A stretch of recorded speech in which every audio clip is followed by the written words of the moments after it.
I've got this mate called Jim whose mantra is, I've just got to get through the next couple of weeks and I'll be okay. And I've heard it so often that I've told him that I'll put it on his bloody gravestone. And he won't mind me telling you this as I rip the piss out of him on a regular basis. And of course, like most chronic procrastinators, once his self-imposed time limit of a couple of weeks is up, he finds another reason not to take action. And his favourite phrase comes out to play again and again. This isn't a newly formed habit for Jim. I've known the man for 50 plus years and he's always been the same. And even when we was at school, he did exactly the same thing. And perhaps you might recognise a little bit of this of Jim in your life. So, have you heard yourself saying, I'll do it tomorrow, I'll look at it later, I'll just get the weekend out of the way and I'll get started, or we'll wait till the new year and then I'll start on January the 1st. Chances are you've always been this way, cramming for an extra exam the night before after not even opening a book for the last month, doing that important assignment the night before, even putting in for that repeat prescription after you've taken the last pill rather than when you still have a week's supply left. It seems that procrastinators are born and not made. But what might seem like a cranky and amusing personality trait when you're laughing about it with your mates down at the pub can be nothing short of a nightmare for the sufferer in real life situations, particularly if you're running your own business. No one wants to work with someone who keeps moving deadlines or can't be relied upon to get products out on time. No one wants to receive a rush job, especially if they're paying top money for this, because you spent the week finding excuses to put the work off until the very last minute. One day you won't be able to say, I'll do that tomorrow, or I'll just wait another couple of weeks, because your client will have fired you today.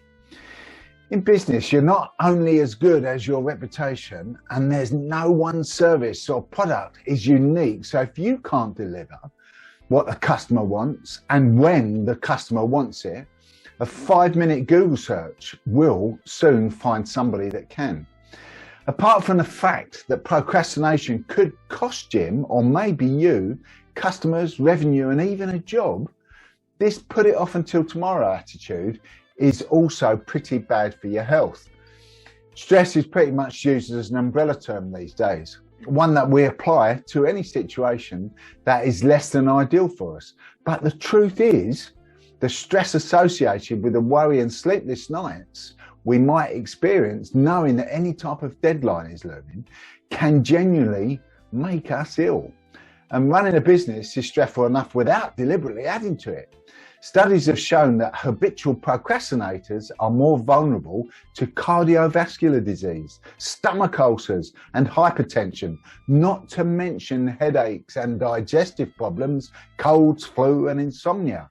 So, if you're not careful, a mantra like, I'll do it tomorrow, or I've just got to get through the next couple of weeks and I'll be okay, could be on your gravestone sooner than you might like.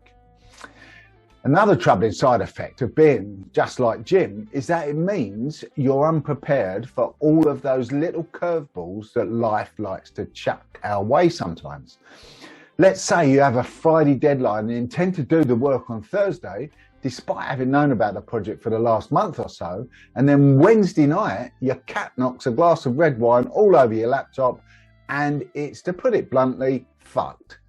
Sure, it gives you an excuse for why you're going to miss your Friday deadline, but you and the client will only be too aware that if you'd have done it last week, you wouldn't be in this situation now. Nothing feels better than being ahead of schedule. Trust me, and you'll definitely enjoy your work more if you're not knocking it out the night before it's meant to be done. Also, and I know I've briefly mentioned this, but you're never going to do your best work if you leave it until the last minute. You know this if you've ever done your homework on the bus on the way to school.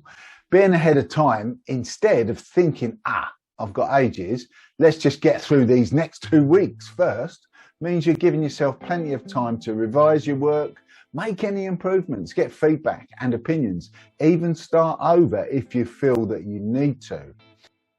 So let me be clear. I don't think Jim or anyone else with the same "there's always tomorrow" trait is lazy. Procrastination is an active process that means you choose to do something else instead of what you should be doing. Whereas laziness suggests an unwillingness to act and a general sense of apathy. I've always said that procrastinators seem to be born rather than made, but because it's an active choice, it does mean that you can choose not to put stuff off until another day. First of all, you have to recognize that that is what you're doing. You're choosing. Jim, who does that classic procrastinator thing of finding another reason why he can't act right now, once his original time limit is up, struggles with this. He struggles a lot. He always claims the reason he can't just get on with it is genuinely important, vital, or life-changing priority. It really is. If, like him, you're putting things off indefinitely, constantly pushing back your deadlines, and then filling your day with low-priority tasks, or always waiting for the right time or right mood before tackling what you have to do, you are procrastinating. It helps if you can recognize why you're putting stuff off. Is it because it's something particularly boring or unpleasant, or because you're badly organized? Are you worried about the outcome or have doubts about your ability? For instance, imposter syndrome. Once you can figure out the reason, it'll be easier to put strategies in place to tackle the problem. Strategies such as these. Number 1, write shit down. No shit, Sherlock.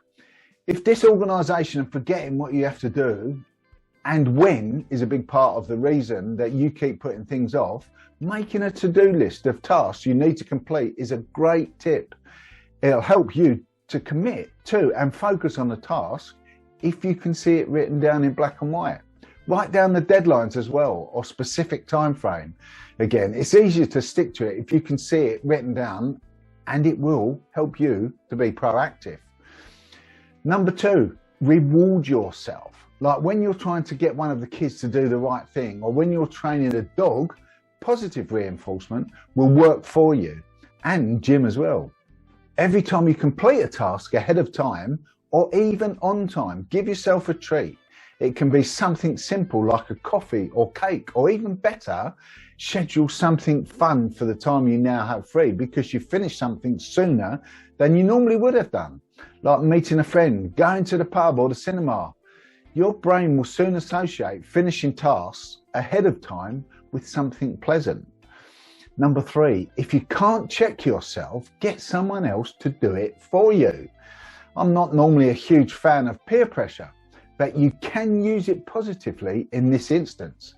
Get someone to help you keep on schedule by having them check that you're getting the work done when you say that you will. If you'd rather not have your mate or partner nagging at you to get stuff done, there are online tools that you can do it for you. Procrastinators app is really good. It'll save you time, or possibly save a relationship or two. Or you could join a really good accountability group. Number 4, change your internal dialogue. This is a big one. I love this one. When that little voice inside your head start uttering the phrases, I need to, or I have to, flip the script and start hearing, I choose to instead. Take control. This phrase implies that you are in control of your work and you own the project that you need to undertake, rather than you have no choice in what you do. It's a powerful tool that can change your whole mindset and make work feel like less of a chore. Number 5, get rid of the distractions. This is a big one.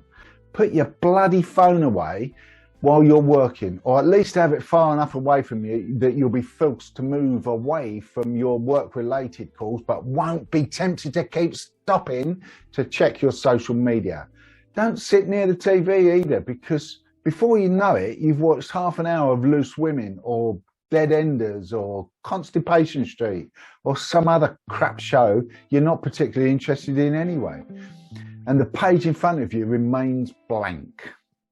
So there you have it. Don't be a slave to tomorrow, next week or beyond. Own your own procrastination and take steps to stop it in its tracks. And you could have a more productive now and more successful future. Do it now. And you can do that while I'm forwarding this to Jim. Not that it'll make any difference. And if you've enjoyed this video, please watch the next video just here, or subscribe to my YouTube channel just here.